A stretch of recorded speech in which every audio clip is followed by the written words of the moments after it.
Hey friends, it's Amy Chappell from Amarina Designs, and today I'm here to share with you another embroidery stitch, the French knot. These are the ornaments in my embroidered word ornament pattern that you can find in my Etsy shop.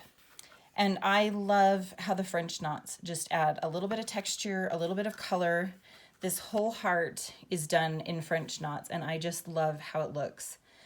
People might tell you that the French knot is hard or that it's tricky to do, but there's a couple of technique things that will help make your French knots look consistent and even and beautiful every time.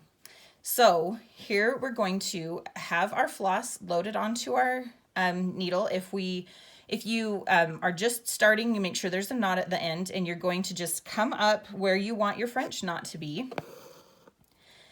Now you're going to need two hands to do the French knot. So I like to hold my hoop with my back three fingers, leaving my pointer finger and my thumb to help hold my floss. So I'm going to put some tension on my floss, and then I'm going to take my other hand and use the needle, and I'm going to wrap the floss around the needle 3 times. You can do 2 times if you want a little bit smaller knot. For these, I like to do 3. Then you're going to pierce your needle right next to, but not in the same hole that your floss came up from. And then you're going to keep pulling tension just a little bit on your floss. And if you give it a little pull, once your needle is securely in the fabric, you want to draw all of your loops down so that they're right next to the fabric.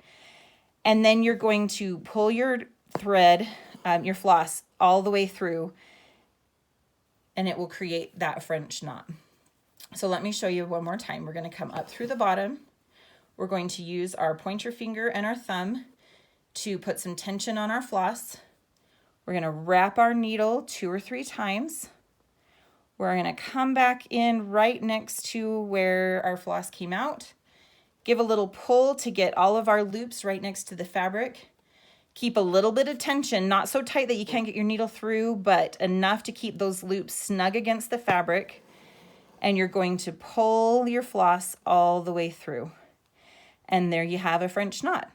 Now, when you're done with all of your French knots, to tie off this particular stitch, I will just come and go through this loop on the back to create a little loop with my floss and tie a knot.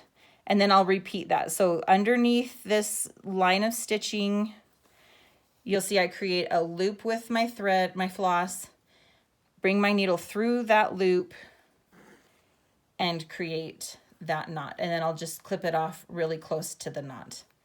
And there's your French knot.